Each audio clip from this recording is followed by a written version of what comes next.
Hey, what do you say, Holeheads? Welcome to Taco Tuesday. Are you as exhausted from watching all those clips as I am? Whew. That's about this many. Yeah. That is maybe 20% of the great shots pulled out of those matches. We'll get to it here in a moment. Trying Finn to the dust off loudmouth. some of the snow is what I'm trying to do over here, man. It's been snowing since we left South Bend, I think, man. It's been chasing us. Yeah, we'll get to all of that here in a second as well. But yeah, what a weekend in the Great White South Bend, that is. Hopefully everybody made it home eventually, safely. Some people bugged out a little bit early. Turned out to be a smart idea, especially if you were going Chicago way. I know Chris Day had to bail between doubles and singles, which changed the complexion of singles quite a bit based on his performance. But smart idea, because Chicago apparently is just a disaster area. So hopefully you got there all right. But man, oh man, everybody decided to brave the weather. Kim Jackson and her mini-me, whose new nickname is Trooper, had a hell of a... Is that Kim or the mini-me is the Trooper? Mini-me is the Trooper. They didn't get home till 10:45 last night based on some car issues and some other things, and she's getting ready to turn around and go out to Fresno now. So cheers to all of you who made the trip, who braved the weather and the slippery sidewalks and everything else. Thanks to you all. But what a weekend. It always is a great weekend in South Bend. Love that venue. That's one of my favorite center courts. I love being in that room. You got the chaos of the concrete floor room. Yep. And then you've got sort of the relative zen of the carpeted room where we were for center court. But it was something. And you saw, again, some of those shots there from the final match, which was unbelievable. That first game of those two in the double dip scenario with Sebastian and Alani was one of the greatest head-to-head matches. It was. It was an incredible game. I mean, because both of them were just spot on. I think I heard somebody tell me that in the first 12 rounds or frames, there was only one bag missed by either player, and I think Sebastian missed maybe on frame 7 or something like that. Well, we'll get to the nuts and bolts of that here in a minute when we go over the results. Also, a quick tip of the hat to Craig Smith, our most loyal viewer all weekend long. He was up way later than he should have been, drinking beers and watching Cornhole. Craig, good to see you, mate. John Steins and his better half were up cooking, and so the UK was represented. They were watching. They were making sure they got to figure out who to scope for in May when the ACO Europe Major pops up. But hey, anyway, if you were watching on Facebook or you were watching on the YouTube channel, as always, the ACO Digital Network comprised of different elements. If you're on YouTube, smash the subscribe button, hit the bell, and don't forget there is a share button there now, so you can share the link to the current broadcast. And we shut the stream down and notify you of a new stream coming up. So sometimes you might turn around and go, wait, I already saw this match. All you had to do is go back, click again, and there it is. That's how it works. Social media stuff, again, Kim Jackson, bang up work on that. Some great pieces celebrating our winners, and those are always kind of cool for you to share on your own pages, or if you are friends with one of the champs, to share. Remember to sign up also for the Season 21 Facebook page that's player-based only. I mean, I've said this before, probably 70%, I don't know, 30 to 40% of what's on the players only page is specific just to active players. And then everything else kind of goes to the main page. But it's really, we want to put like special notices. So if you are an active player, we want you to find out things there on that page. And it'll just keep rolling each season. You don't have to rejoin. It'll just flip to the next season. Getting updated. So all our bag partners continue to scroll across the bottom of the screen here. Again, congratulations and welcome to Renegade Cornhole for being part of the ACO family as of the last couple of weeks. I think they might even be up here. Is that them, the Ignites, right there? Outstanding. Good stuff. Monster Cornhole, where are we here on our updated standings? I think it's probably, I mean, we're getting down to it, to the end of season 2. Tony Franco Sr. Now, well, how about this? So this is weird. So remember we were trying to figure out how everybody was ranked. Was it based alphabetically on state? But it's not, because Tony Franco Sr. is at 805 out of Georgia, but Junior Williams is next at 805 out of Virginia, but then Eric Hoppenjans out of Indiana is third. Well, and ultimately, it doesn't matter. All these people that have maxed out, they're all going to have an equal chance to win the prize #1 package, which is that all expense paid trip to the World Championships. Yeah. And 1, 2, 3, 4, 5.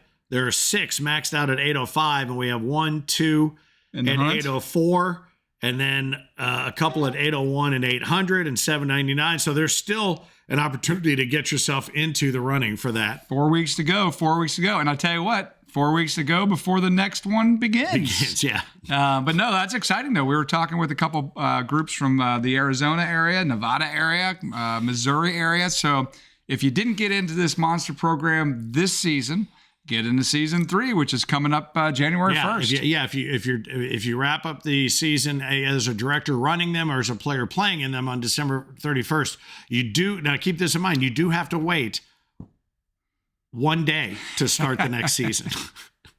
Well, hey, Finn, we are also working on, and actually we had some of this merchandise for sale over at B-Dub Cornhole. They're helping to produce some monster gear for us, some jerseys. Oh, nice.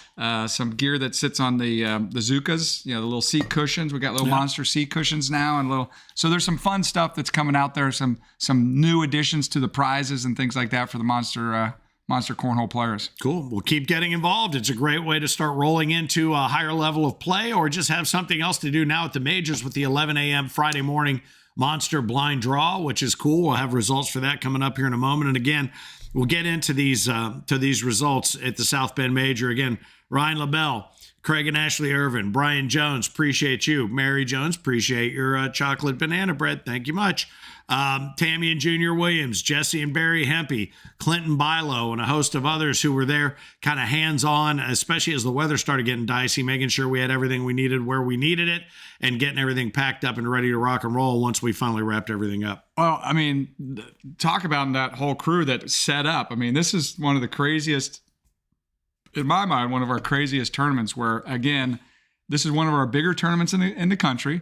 And we've got to set up those 2 rooms, Finn, in like an hour and a half. Right. We get there at 6:30 in the morning after spending a great Thanksgiving with our families. And we got to set up and be ready to rock and roll by 8 o'clock. And it's amazing. The crew has it down. I mean, they kick butt when we do this thing. And it was not what you'd call an easy in.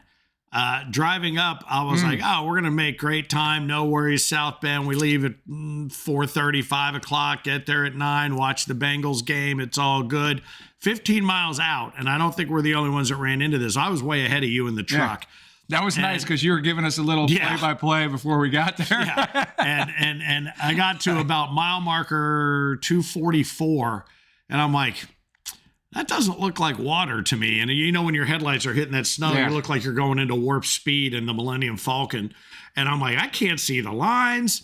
That doesn't look like water. And all of a sudden the Jeep starts going like this, and then it starts going like this. And there's nothing four-wheel drive is going to change about that. It was a sheet of ice about 15 miles out. And I called you guys and I said, hey, at this mile marker, and then LaBelle, of course, how'd you get that far ahead of us? I'm like, that's not the point.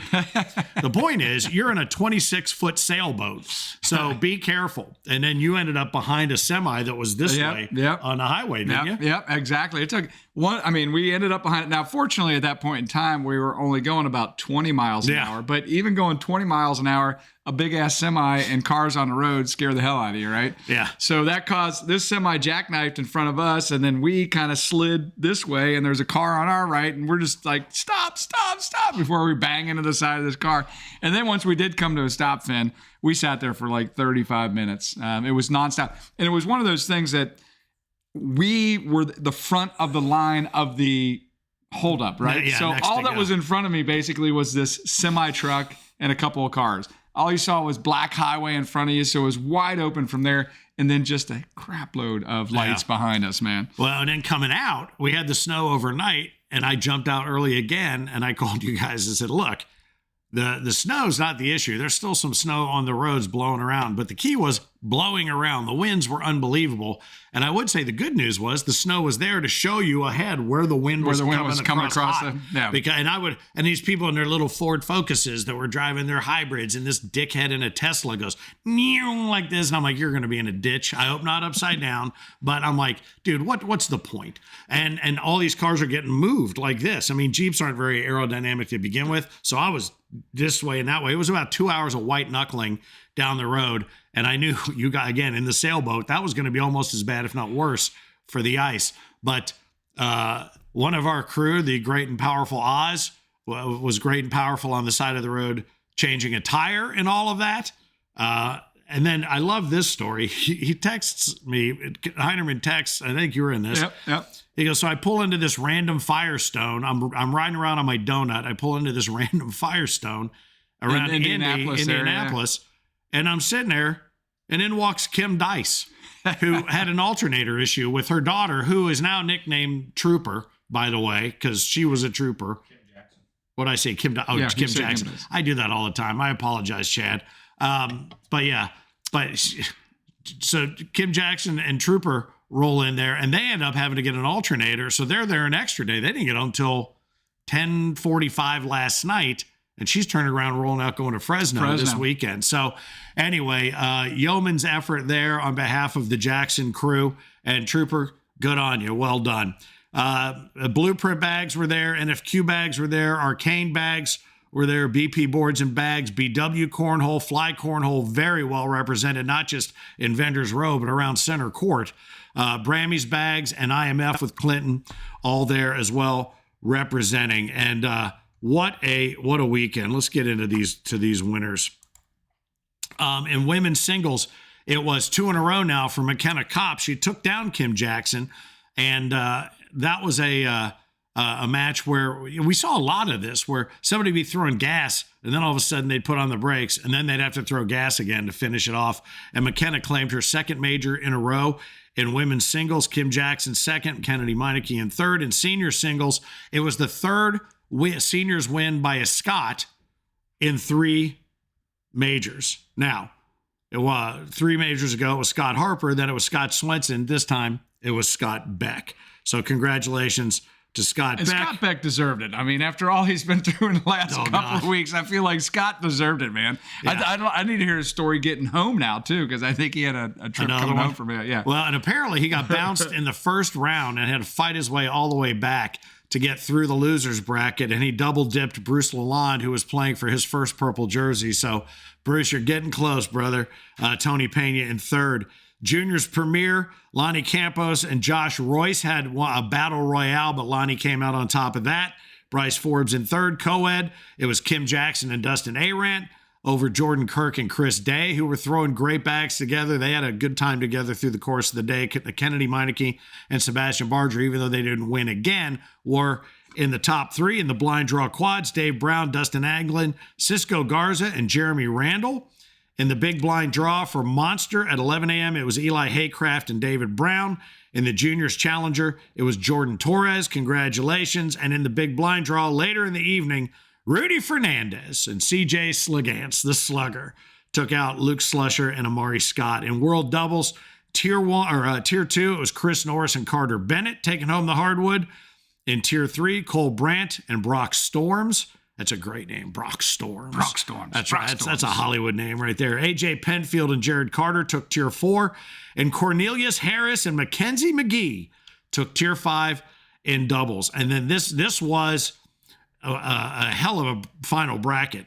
And Sammy Van Sickle and Travis Van Sickle partnered up to tie for 7th with Bryce Jefferson and Robert Booker. Bryce Jefferson continuing to get better and better, I think, each major. I think it was Booker's 40th birthday this weekend, too, was it? If I'm not mistaken. Yeah. Well, he had a great birthday weekend. That's a fact. Todd Gammon and Matt Gammon tied for 5th with Brendan Hostetler and Brady Fox. Brady Fox, whose name kept rolling up towards the top of the brackets as well. Dave Brown and Stephen Ochoa came back in. I misidentified. I had them backwards in my head. My visual dyslexia kicked in. And but it was, I know that Phil was saying he hadn't seen Stephen Ochoa in quite a while, and David Brown showed up on center court quite a bit. And I think the entire time he was playing, his pulse rate was like 1. I was like, is somebody just going to walk him down on a cart to pick up his bags like Hannibal Lecter? I never saw him crack a smile. I never saw him breathe heavy. Nothing. Dude was just ice water in his veins. Amazing. He's the Iceman. Yep. And then Dale Borntrager and Cameron Kantz came in third, top tier performance from them. Dale had some great shots. Cameron had some great shots. But ultimately, it was David Riley and Chris Day bested by the ad hoc powerhouse team of Sebastian Barger and Lonnie Campos. And that was another great battle. And David Riley kept getting more and more animated as the day went on. And then he did my favorite thing. I went to talk to him after this, and he came up to me and he's like, "Hey, buddy, what?" He didn't even have his sunglasses on. That's how serious he was. Right. And he came up and goes, "Hey, bud, man," total David Riley. And he goes, "Yeah, man, I'm glad I did so well. I've been sick all week." And God, I'm like, oh, God. So I went in and I took a shower in the sink. And and everybody's like, "Why don't you shake hands?" I just do this. That's why I don't shake hands, because I go home from almost every major sick. So I was able to escape that one, knock on glass. You were going to say something? Yeah, I was going to say something. Riley kind of proved it this weekend, or reminded me to make this announcement to pro players and players in general. In order to get that bonus fin, that bonus check that comes with doubles and singles, you've got to be wearing your jersey throughout the whole division. So if you're wanted for singles, you got to be wearing it during the entire main event qualifier. Not just on center court games. Not just on center court games. So just wanted, and that goes for doubles as well. And if your partner's not wearing a jersey and you're wearing a jersey, you still win your half of the dough. Yeah. So just want to let you know that, because I asked Riley that this weekend. I was like, "Dude, why weren't you wearing your jersey out there? I mean, you had a chance to win some extra money." Now he didn't win it anyway because he took second, but he was right on the cusp of having that and not getting the dough. So just want to let the players know to remember that is the situation. Well, and I will tell you too, when you walk in on Saturday and you see all those pro jerseys, it's pretty impressive when you're looking around the room and seeing everybody that's whether they're playing because they're not having to qualify, but just walking the room in it. It looks pretty great. And we're talking about different jersey programs and options and different things coming up. So, but just know that is the case currently. All right, let's get into singles. Tier 2, Michael Chittenden. I haven't seen him in a lot of majors, but he did take Tier 2 in this one. Micah Pennington, my man, mullet boy. How about that? Tier 3, his mullet is in fine form, by the way. Smoking. I think he's in the slideshow. I think his mullet is in the slideshow. He's eating some French fries, and I caught a picture of him kind of looking over the shoulder with his mullet boy jersey on. It's awesome. Tier 4 singles, Maurice Lesur. I like saying that. World Singles Tier 5, Denny Harold. Congratulations for taking home the hardwood in Tier 5. And in the final bracket, Demetrius Bell. How about he had a great weekend? I was excited for Demetrius, man. What a run. He did. He had a great run. He and Dan Scholden tied for 7th. Travis Jordan tied with Tanner Miller for 5th. It was Bryce Forbes. I believe he's the one that I've nicknamed the Engine. Is he the one that plays with his hood up, right? Yeah, maybe. I think he's always not positive. Oh, yeah. Maybe. So I nicknamed him the Engine because that's what's under the hood. And then Amari Scott, whose birthday was actually, we played long enough to get into his birthday on Sunday. So when he got into it, so happy birthday, Amari Scott. And then it came down to our doubles champs playing against each other for the final. Lonnie Campos hadn't lost all day, gets to center court. And then they start the marathon. I think it was 35. He played 34 rounds in the juniors champion match to defend his king seat. And then 35 rounds into this, he's defending the champion's king seat there. And this is the time that Sebastian came in and said, "Nope, I'm Sebastian Barger. I'm the king of cornhole," and took it. I want to say the first game. Where's my notes here? Let's see. You know, while you're looking for your notes, just reflecting back on that one missed shot of Lonnie's. I mean, those two had been not missing shots all day long. And I'm not just talking about sliding straight in the hole. I'm talking about like air mails and roll shots and push shots and all sorts of shots and just regular old slide shots. And Lonnie is set up there for the kill and the win. And pushes it left. Yeah, just a little bit left. And you see in those highlights there, you see the point where I think he thought he had it. And his arms were up in the air, and Sebastian just cleaned it all up, and they had to continue moving on. I don't have the exact score, but it was a dogfight to the point where, and I tried to make this clear, and I'm going to go ahead and say this again for anybody that missed it. I was bored to death for the first 12 to 13 rounds. Because, and then this is with Phil sitting next to me, okay? This is what we're trying to bring. I come at this not as a player. I come at this as a spectator, somebody as a viewer. What would the viewer think if they tuned in and saw this? And the reason that I said I was bored goes back to I'm always having to defend soccer. Okay. And I was like, why would you watch soccer? They play 90 minutes and it's nothing. It ends in a tie, or it's 1-1 and it ends in a tie, or somebody scores at the very last set. Why would you spend all that time watching that? It's boring. And the only reason I say that as a viewer is because later on, I mean, every bag matters. Don't get me wrong. But when you get to the last few bags, you're on the edge of your seat for the exact same bags, but for a completely different reason. And Heinerman said, he goes, look, when you're a player, he told me this, and Phil reinforced this. You're out there, you're just going to throw bag holes, hole, bag in a hole, bag, until the person you're playing can't do that. And then if they can't do it, then you just keep doing it to them. But then they start to dirty it up. Then if you're still doing it, it becomes sort of an ego thing, or a blank measuring contest, if you will, which makes perfect sense. But the key to what I was trying to say was, I'm sitting here watching this. I have nothing else to say. In fact, at one point I even said, nothing I say is going to be better than what you're seeing. And that is because you don't understand as a viewer how hard it is to do what they were doing. How difficult that is. And Phil was saying, he's like, oh man, I love this. And I'm like, well, that's because you play. Same thing with me with soccer. I played. I know how hard it was to get 90 minutes of nothing. And it's frustrating for the viewer, but together we were trying to paint that picture of what you were watching. If you were still up at midnight watching this, you knew what you were watching. But I was just sitting there trying to paint the picture for the casual viewer. Were there any? I don't know. But the bottom line is, it was remarkable. And to go into the second game, as soon as he did that, when we came back, I walked away and I came back because they were doing just kind of these dicking around shots, warm-up shots, whatever, for the second game. So I went down, I think I used the restroom, and I came back and I watched the first 2 rounds. And I looked at Phil and I go, it's over. It's over. He broke Lonnie's spirit by beating him there. And it turned out to be the case. The second game didn't go nearly as long. However, great shots were made in both games by both players. And I think one thing that I identified about, Sebastian, his new nickname for me is the Punisher. Because Phil brought it up. If you make a mistake against Sebastian Barger, he will punish you. He's punishing your ass, the Punisher. So I think that take that Marvel Punisher logo, put a little fro on it, which Phil gets credit for, the nickname Lil Fro. Put a little fro on it and make that your new logo. Punisher. Sebastian Barger is Seabass, but he's also the Punisher. However, Lonnie Campos, I identified something in him that I've not seen in anybody else. I truly think that when he's playing, he's thinking 2 bags ahead. He's not thinking about the bag he's on. He's thinking about the next bag.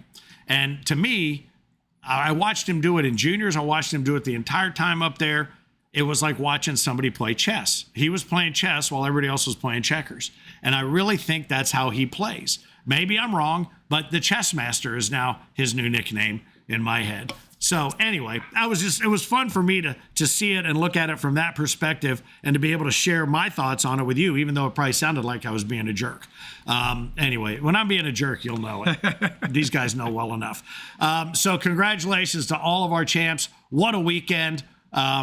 We also, do we have the video of when we saw the snow out front? Did you already run that once? No. Okay. I think I want to say this is because when people weren't playing on center court or otherwise, they found other things to do in the weather. And I want to say this is Paxton Lindley, who is here in this video. Check this out.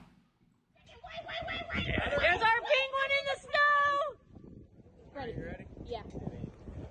Oh, there it goes! Go Paxton!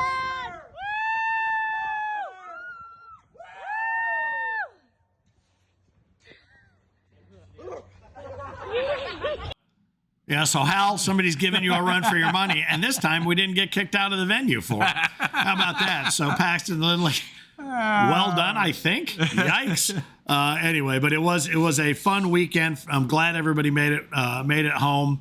We'll get to some of the business of the day too. We did put out the surveys. It's so funny because we put out the surveys while everyone was still there. You were making announcements in the one room. Yep. I was making announcements in the other. Hey, look in your email. You got your survey for South Bend already. Fill it out. You can win entry into an upcoming major. And I reached out to Margaret and said, have we gotten any back? And she said 41. I go, 41? Or 31? I go, that's pretty good, right? She goes, 420. There are 420 surveys out there. I'm like, okay. Yeah. So please, we gotta go. Fill out your surveys, and that helps us, give feedback to the partners in the cities that we're in. And those who did, and those who've won entry into an upcoming major include from Tupelo is Jennifer Lucas from Alabama. In Manheim, it was Seth Smith from Virginia, and the Pocatello, Idaho survey winner, Brecken Kahn from Idaho. You guys have upcoming major entries awaiting you, so thank you. Congratulations. Yeah, thank you very much for And you're doing right, that. Finn. That's so important to get those things filled out because it helps bring us back. Yep, absolutely. So you're not going to be surprised that the shot of the week is what it is. I don't know how they picked just one, but they did, and it's a damn fine one. We'll turn it over to Rich Pyle and Whole Nation for the shot of the week. What do you think? You ready to see it? I am. Here we go. Take it, Rich. Welcome to this segment brought to you by Whole Nation. I'm your host, Rich Pyle. I'm going to show you a cornhole shot from a recent tournament. A pivotal shot, a game-changing shot, a shot you don't get to see every day. Check out this shot of the week. You've heard me say many times what it takes to make shot of the week. Well, here's that high-pressure, game-winning shot that came to us from the South Bend Major, where Lonnie Campos has the king seat in the singles championship division against the reigning king of cornhole, Sebastian Barger. This matchup immediately became one of the classics as these two brought out the best in each other. Sebastian won the first game 21-19 in 35 amazing rounds and kept his foot on the gas, overcoming the pressure of making this incredible roll bag for the win and the singles division championship. Great shot, Sebastian. Thanks for watching this week's Shot of the Week. Now let's turn it back over to the Taco Show with Frank and Finn at the ACO World Headquarters. Frank, Finn? Dude. Wow. That's sick. Wow. Great shooting by both guys, and great guys to boot. And both of them finishing over an 11. Again, you know how important PPR 35 rounds is to me. But over an 11, both of them. And yeah, 35 rounds. And like you and I were talking a little insane. bit behind the scenes, man. It wasn't the first half of that game started where they were sliding it in the hole, boom, boom, boom, boom, boom. But the second half of that game, they started to try to dirty it up a little bit, and it became the roll shots and the push shots and cut air shots, and reverse and cuts, and everything else. just all sorts of things. The amazing thing too, when I talked earlier about boring, giving way to strategy and technique, is the number of shots that we saw made, but the few mistakes that were made. I mean, it really it was a game where mistakes were conspicuous in their absence. There was even one where I think somebody had to piggyback one and stay on the back of the board, and I think it might have been Lonnie, and he did it. I mean, I think I might have even used the F word when that happened. Yeah, so that fantastic. He did. He rode those two into the hole, and the one kicked off and stayed on the backside. And stayed there. I mean, it was remarkable. Great shot making. And so if you have a chance to go back, I think in that link to the video, I posted it on my page. It's right at the 6 hour and 30 minute mark, if that tells you anything, where the game one really gets started after they're down and back. So if you want to go back and check out the entire thing on the YouTube channel, that's where you'll find it. But yeah, what a week. What's that? We'll recut that finals match. Okay, yeah, we'll recut the finals match by itself and repost it. So if you've hit the bell on the YouTube channel to get notified when new content gets posted, this will be posted just where you can go back and watch those two games. And we talk about them. We talk about them every now and then, but that was truly an instant classic. No question. That was truly an instant classic. So that is one that is absolutely, as a cornhole enthusiast and player, that you should go back and watch at least game one. At least game one. Maybe not game two as much, but game one was phenomenal. I think I would suggest game two is just as important because you see, again, Lonnie came in with no losses all day, not one. And so to watch, and again, this goes back to the mental part of the game.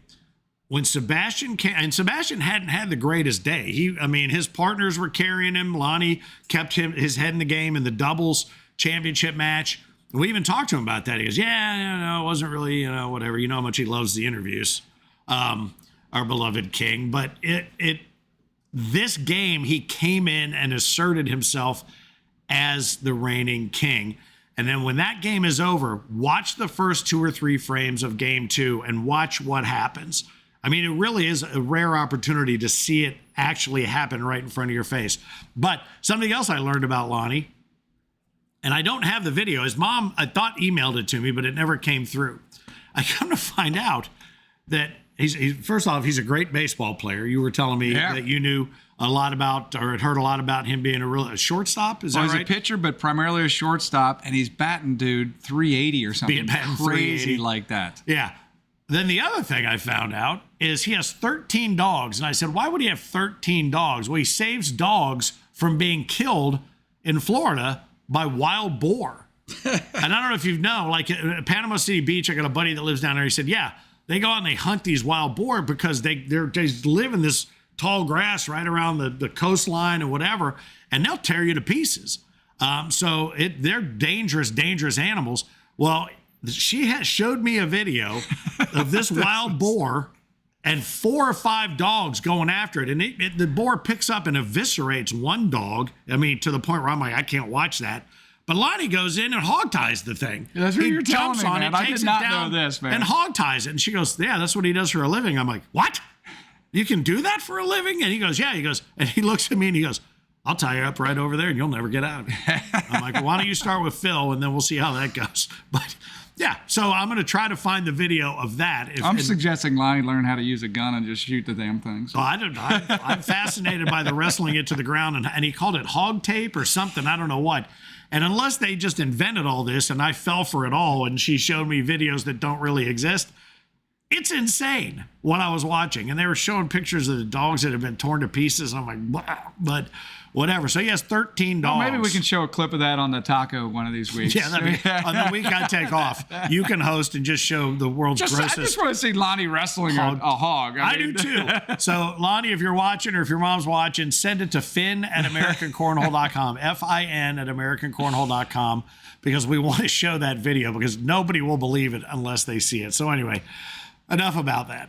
Upcoming majors this weekend, Fresno. Okay, just the one this weekend. Dallas was canceled at AJ's again because of a fire in the building next door. Working to find out if we can reschedule the first of what are 2 majors scheduled for this season. If not, April is still as planned, but more details as we get them. Those of you who are planning to go to Dallas would go. Yeah, to Fort Smith, baby. Yeah, make sure you're dressing up, man, like Jamie and Jordan and Aaron Candler last year, man. Get your elf outfits or your Santa outfits or Mrs. Claus or whatever you want to do, man. I think it would be tough to pitch with a Santa beard, but you can still do. You can pull it off. Get creative. Just get creative. Come dressed as a candy cane. Well, people start licking you. Whatever. Just put a little nose on, man. Yeah, do something.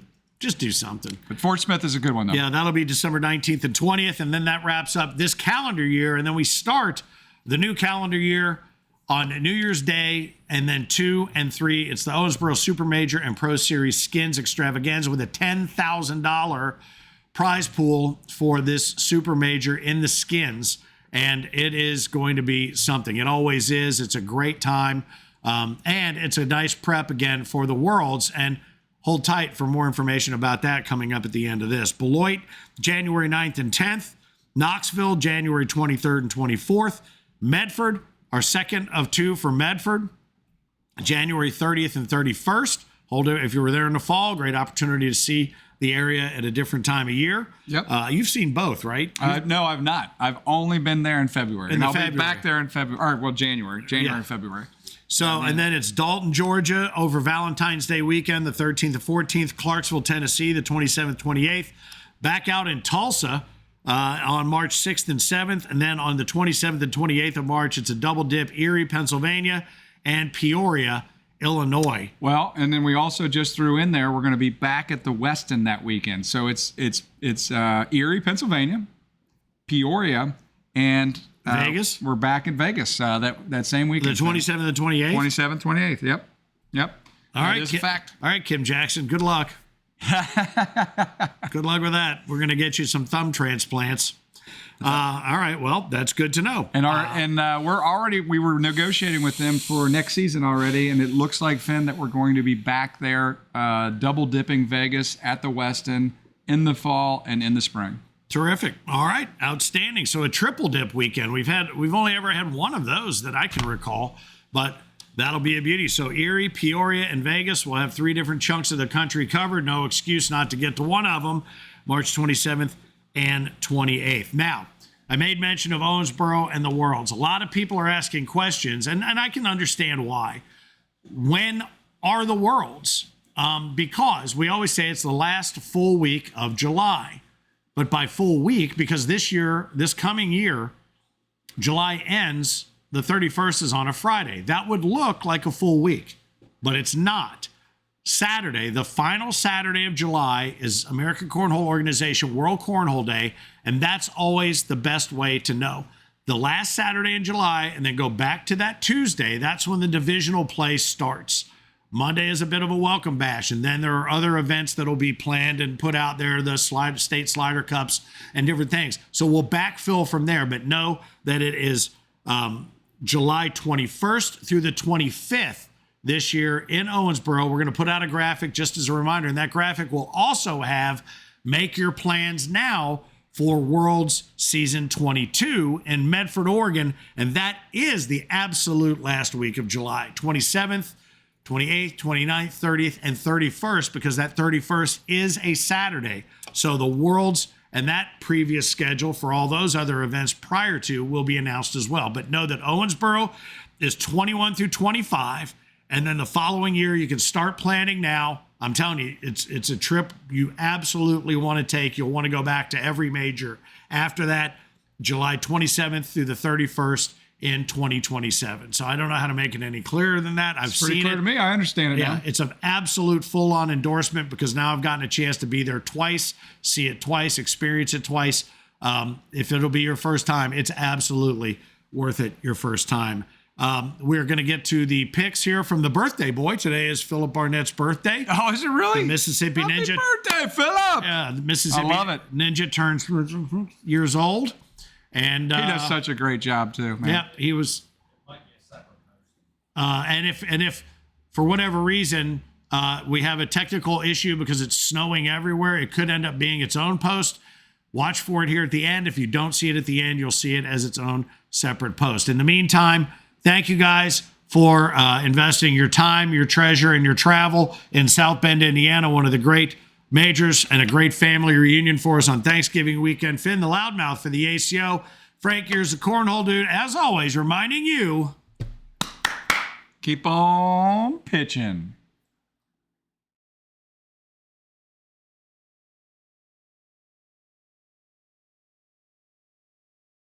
Hi, I'm Rich Pyle, the host of Hole Nation, where we share everything this cornhole and a lot more.